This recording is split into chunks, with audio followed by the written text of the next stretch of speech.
Welcome to Medical Matters Weekly with Dr. Trey Dobson, presented by Southwestern Vermont Healthcare and Catamount Access Television. This is Medical Matters Weekly. I'm Trey Dobson, Chief Medical Officer at Southwestern Vermont Medical Center and an emergency medicine physician with Dartmouth Hitchcock Health. My guest today is Linda Monk. Is it Monk or Monks, Linda? Monk. Thanks for asking, Trey. Yeah, I see. I have it written down twice, two different ways. So Linda Monk, who is the director of the International Association for Journal Writing. Welcome. Thank you. Thanks for having me. I'll tell a little bit of the bio and background on Linda. Of course, she'll tell us more. She holds a master's in social work from the University of Northern British Columbia, earned an honors Bachelor of Social Work from Lakehead University in Ontario. The list goes on and on. She co-edited Transformational Journaling for Coaches, Therapists, and Clients, a complete guide to the benefits of personal writing. That was in 2021, and has another book upcoming, The Great Book of Journaling, in 2022, hopefully, if that's still on schedule. So just to start off a little bit, one of the great things is I don't know much about this topic, so I'm here to learn as much as the audience. Let me just start and ask you, where are you right now? You have a really cool background. Yeah, well, that is just out the window is Fulford Harbor, the Pacific Ocean. I'm on the west coast of Canada on Salt Spring Island, which is between Vancouver and Victoria, BC. And it's just morning here, earlier morning. Yeah, we live in a beautiful, beautiful place in the world. It looks awesome. Have you ever been to Vermont? I haven't been to Vermont. Well, I bet they're pretty similar. It is sort of snowy and overcast out there today. So similar. We got a good 12 inches over the last couple of days. So good skiing. Do you Nordic ski out there?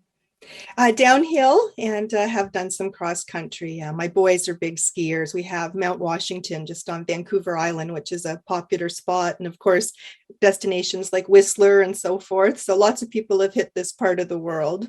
That's great. Okay, so tell us a little bit about your background then, and then eventually how you got into the field of journaling. Sure.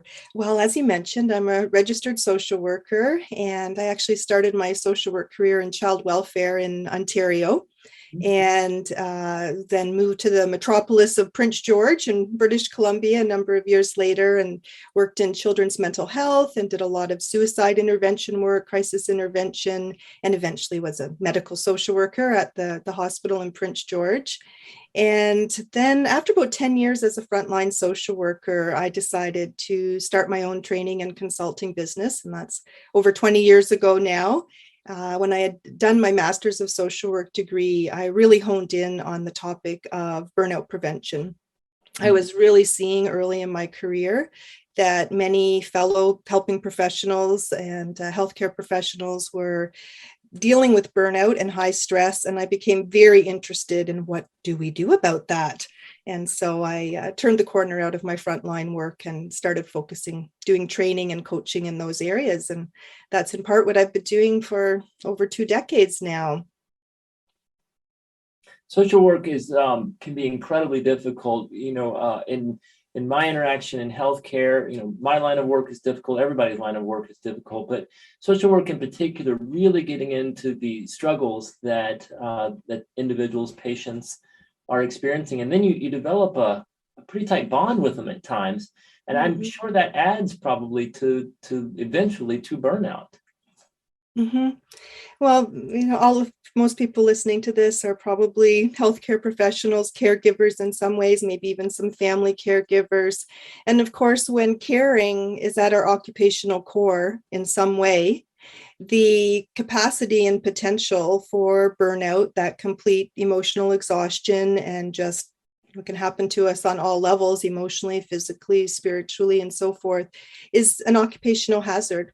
And so it's something that we talk about a lot in helping field, self-care, burnout, compassion fatigue, vicarious trauma, all of these different things.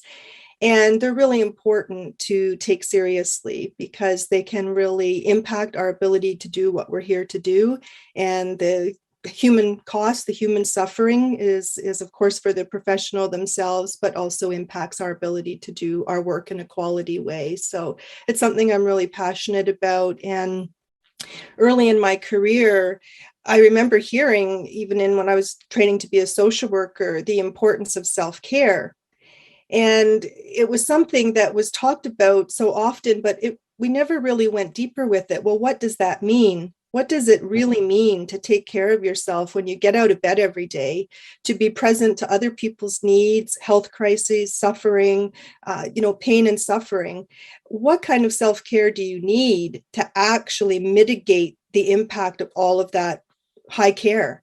And so that's what I've been, really focused on and care a lot about, because I remember early on thinking, I can get good rest and drink green smoothies and, try to live a healthy life. But what else is needed? What do you do with all those human stories, those suffering stories? Where do you put them so that you can keep replenishing and not be overwhelmed and suffer from it as a helper? So it's an important question, to ask ourselves and our professions at large, I think. Oh, absolutely. And, to me, it's remarkable that you started on this over 20 years ago. You're ahead of your time. 20 years ago, when I was in training, we weren't talking about it much. Of course, now it's fortunately at the forefront of our minds, and especially, even before the pandemic, but now with the pandemic, wellness is well, it's vital to longevity, and we have to maintain a strong healthcare workforce. Were you seeing this? Were you actually observing this, or just hearing it? Were you observing it in your colleagues and perhaps yourself? Oh, absolutely. In fact, what really sort of instigated me looking at it more fully early in my social work career, in those first 10 years, I had lost 3 dear social work colleagues to suicide. And one of them was a social work professor. And when I was going through my master's, and I was actually already pursuing my focal point on burnout prevention, trying to learn as much as I could about it during those studies, he was on my master's thesis supervision committee. He was one of the profs on the committee. And it was during those studies that he actually took his own life. And it really caused me to stop and say, what are we doing about this? We have all of these hardworking, dedicated professionals in social services, healthcare, education, emergency services, all these high care, high trauma informed practices who are giving so much of themselves every day, and who's caring for the caregiver. Mm-hmm. And looking at it, not just from, that self-care conversation is so individualistic. What can the professional do to care for themselves? And that's an important question. But we all know that organizations and systems of care, many of the factors that happen are in part responsible for burnout. Workload issues, leadership, what's going on with conflict resolution, job training. There's so many factors in the professions themselves that influence the well-being of people doing the work. And so I really felt it was important to start looking at that, looking at stress management and burnout prevention, not just from an individual perspective, but a shared, kind of from that self-care to we care perspective. What can we do in our workplaces? What can we do in our teams to build that resiliency and really have core values around the well-being of people who help other people? And so that, of course, started to broaden the conversation. And I think having that broad perspective, a person in their environment perspective on our wellness as individuals in society, but in particular for helping and healthcare professionals within the context of our work environments. So I want to talk a little bit about what some of the symptoms and signs in particular are, and then I kind of want to move into what are some of the solutions, because that's what eludes me. And in fact, I'll just say it right now, and then we'll come back to it. As a healthcare leader myself, and I have lots of healthcare leader colleagues, not only here locally, but in other places, sometimes, we have that interest, but then we're lost on what to do. And if you don't have good solutions, you sometimes focus on another problem, right? And you avoid really taking something head on. So let's go to symptoms and signs that, in your experience, come out. And in particular, many people in the audience may not be familiar with terms like compassion fatigue, which are really important. If you could describe some of those terms, and then your signs and symptoms, what you see. Sure. I want to, before describing them, I think it's really important to say that all of these things can be preventable, and they also can be recovered from if we experience them. So I think it's important to be hopeful when we have conversations about these things. And I remember early in my social work career, the feeling of this inevitability, like what had I signed up for? Like that somehow now that I've become a social worker, I've destined myself to experience burnout. And I really didn't want that to be the case. And so, and none of us do, of course. So some of the terminology, burnout is the accumulation of occupational stress over time. So we might have a really tough week and be really exhausted and tired and exposed to a lot of tough things, and get to the end of that week and think, oh my gosh, I'm burnt out, and collapse on the couch. But burnout is the accumulation of that stress over time, where we're staying in that fairly high stress level, that chronic stress, sometimes acute stress, and there's no ebb and flow. It's just that constant press where our stress levels are higher than the resources we have to cope with them. And those resources can be our own internal resources, external supports, and so forth. And so when someone's experiencing burnout, they're experiencing it on all levels. So emotionally, they can be very exhausted and depleted and feeling just that out of sorts. Physically, people can be dealing with lots of different symptoms like headaches and muscle pains, having trouble sleeping. There can be many different symptoms to burnout. I remember working with one of my coaching clients, and we were working together around her burnout recovery. And my first question to her was, why do you think you're burnt out? What's going on? What are you noticing? And she said, because Linda, when I'm standing in the shower, I can't even keep my arms up long enough to lather the shampoo. I'm just so exhausted. And this is a very competent, high-performing professional, still functioning, but feeling that way in the shower. Right. And with burnout, there's some distinct things that we look for, we being people who are trying to help people deal with it. And three of the key things are emotional exhaustion, where a professional or a person is really just feeling tired of caring, even about things they once really cared for. And people who burn out are people who were once on fire in the first place. We're purpose-driven, we're ambitious, we're people who are motivated to make a difference. And so that element of deeply caring about what we do is actually the first stage of burnout, ironically enough. And if we think of it in stages, the next stage is when, as a professional, we might stop tending to our own needs. Our focus is so focused on caring for others, which of course is a good thing. But at times it can be at the cost of caring for oneself.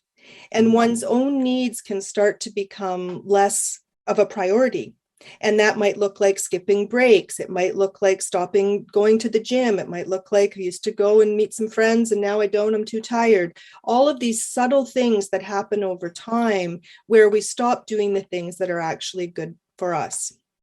And what then happens is our own needs are seen as less important. If we stop tending to them, they get relegated to a much lower priority place.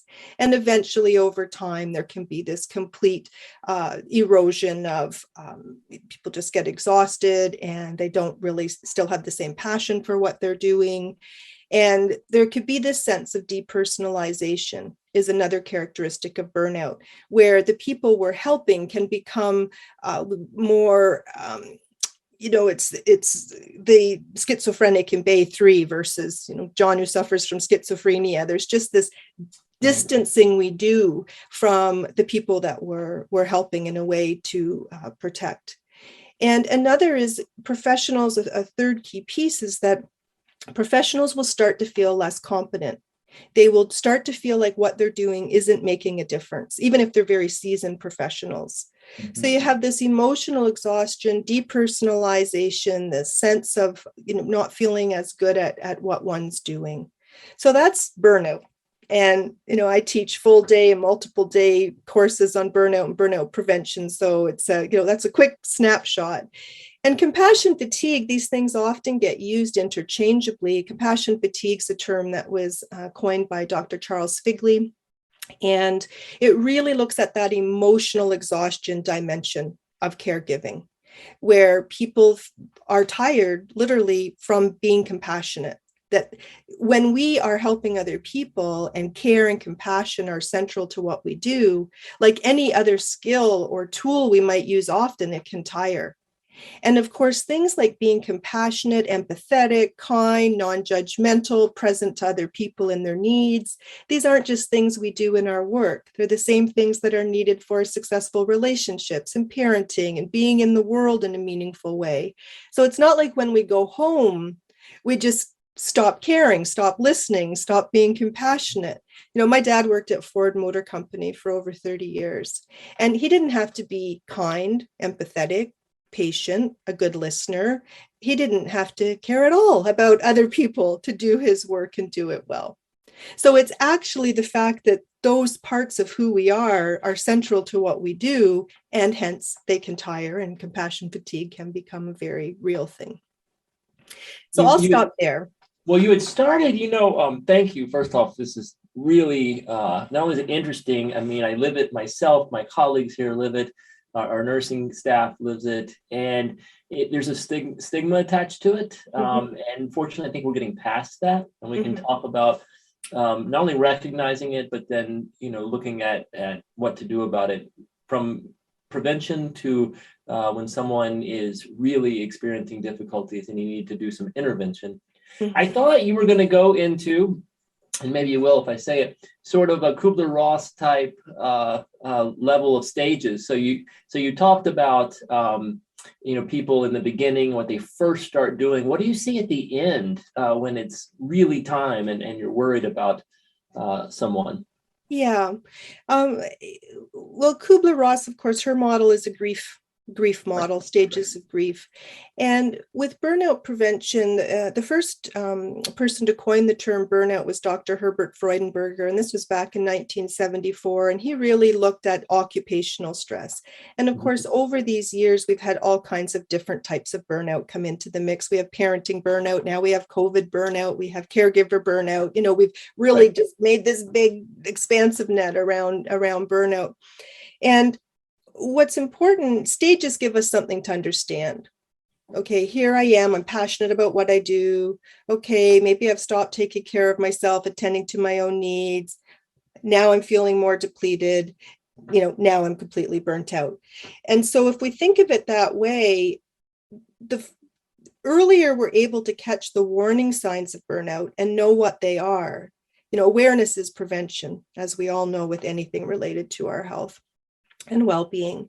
And so it's much easier to turn things around and recover from that starting to go down into burnout place if we notice it early on. And we could start to make those subtle changes, those behavioral changes, start making sure we're tuning into our own needs, tending to them. And there's many ways we can do that, of course. It's not one size fits all. But if we're in a full burnout, if we're like my client in the shower who can't hold her arms up and had many other reported symptoms and impacts of burnout as well, we can well imagine it's going to be much more difficult to recover to that optimal state, to be in that non-burnt out state than otherwise. So stages serve as markers. How do we see, where we're at, and what do we do about it? And when it comes to turning a corner or recovering from burnout, or kind of getting in there and turning the trajectory, getting back up to that good, healthy baseline, it really starts with asking ourselves those questions. What do I need? What do I need today? What do I need right now? And how can I meet that need? Because the moment we come back into meeting our health and well-being needs, our replenishment needs, we've already interrupted burnout. We've already said, hang on a minute, I'm here, I'm paying attention, I'm going to show up for myself, I'm going to do some things that are really important for my health. And, our health and so forth starts to respond to that. So understanding things from what are we looking for helps us then say, like you said, Trey, what do we do about it? And one thing we don't want to do is ignore it. Burnout, like anything else, doesn't just go away by wishing it wasn't there or putting our heads in the sand and saying, oh, well, this is just the way it is, or normalizing it, saying, well, everybody's burnt out. Because then we lose our ability to be empowered to start to do something about it individually and collectively. And there is so many things we can do that are highly effective. And like anything, the first thing is to say, hey, this is real. People are suffering. We know that. We have to acknowledge it and normalize it, destigmatize it. It's like anything else that requires a response. When we can destigmatize it, normalize it, come at it from a compassionate place, we're already helping people. I remember early in child welfare, and that's tough work to do, child protection work. And I remember hearing a manager say to a colleague after a very difficult situation, if you can't handle the heat, get out of the kitchen. And I remember I was in my 20s at the time, I'm in my 50s now, and it has stayed with me. I remember thinking what a sort of blaming and difficult thing to say to a professional who's putting their whole heart into doing some of the most difficult work in society. Because then it's a blame. If you can't handle the heat, get out of the kitchen. That isolates the person, makes them feel shame that they're feeling stress. And when we make stress management an individual's responsibility and not a shared responsibility in our systems of care, our workplaces, we already are saying that more people are going to suffer. Because when we can come at it and say, this is a shared, we know this is stressful work. We know burnout's a risk. So what are the things we do to be preventative, proactive, responsive in compassionate and effective ways? Just that messaging in a workplace gives people that boost, gives people that sense that they're not alone and they're being supported by the places that they do their work in to actually prioritize their well-being and that they're cared for by their employer as well. And it goes a long way. Absolutely. Awareness, support, attention, I think is critical. I don't know what percentage of it is, maybe 50% of the treatment. Why don't you talk to us a little bit about journaling and some of the other things that you have found throughout your career? You know, the journaling is an interesting part of the path. When I was doing those, my MSW studies, Masters of Social Work, and I was trying to answer that question, how do we burn out? What does the research say? What can we learn about how to prevent it, what to do about it? And so I was doing what we do when we're studying, doing lots of research reviews and literature reviews and so forth. And I kept coming across this reference to reflective practice. And journaling would be mentioned. And I had been a journal writer since I was a young girl. I actually brought a little show and tell. This is my first journal. Oh, great. That is a tiny, you must have been. Penciled down the side. I must have been about 8 or 9. And, must not have had much to say. This is my journal now.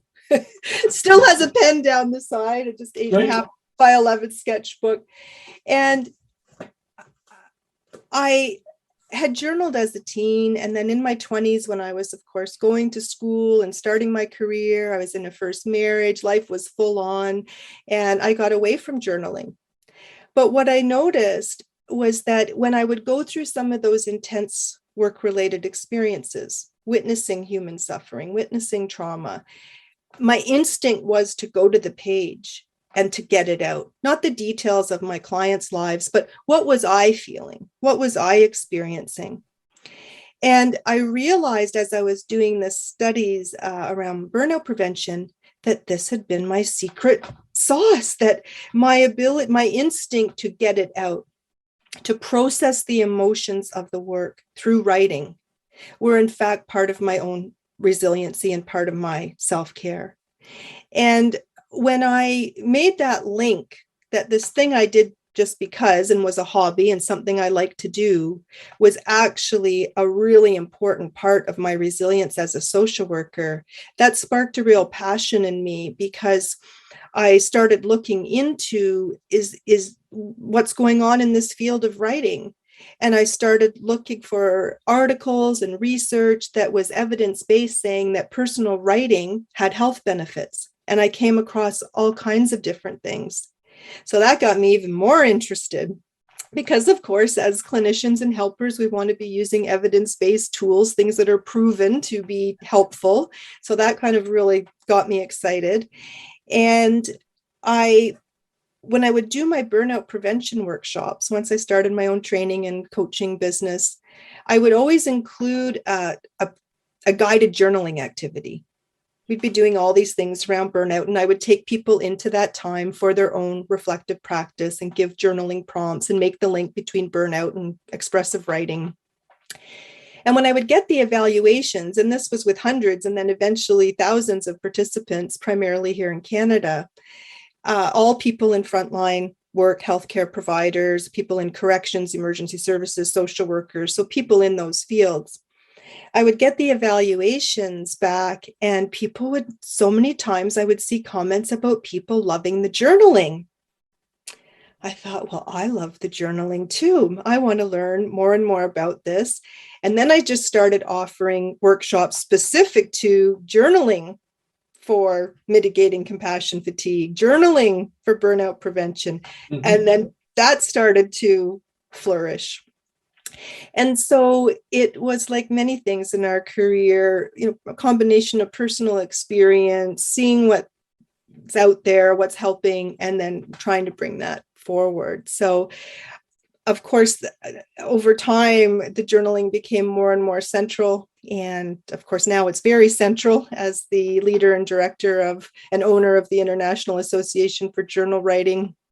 And that's to a wider audience of people, not just healthcare and helpers, helping professionals, but many people in our community are in those occupational groups, in part because that's who I, work with and so forth.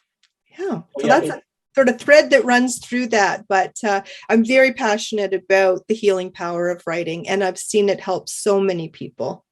Yeah, getting the expression out is so important. But you're really bringing it to light in our last couple of minutes. And gosh, I want to have you back on another time if you will give us some more time, because I think the audience here would appreciate that, and we could give them more resources. But let's just say I'm listening to the show right now, and I can tell, of course, not in myself, but in a colleague, I see burnout. What can I do to help that individual, and what would you recommend?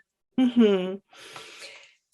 Now, as professionals, we have so much pride.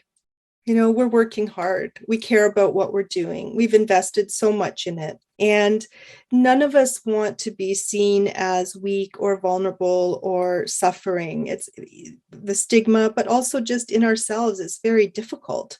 Mm-hmm. And we want to make it easy to talk to each other about these things. And that comes from normalizing it and noticing.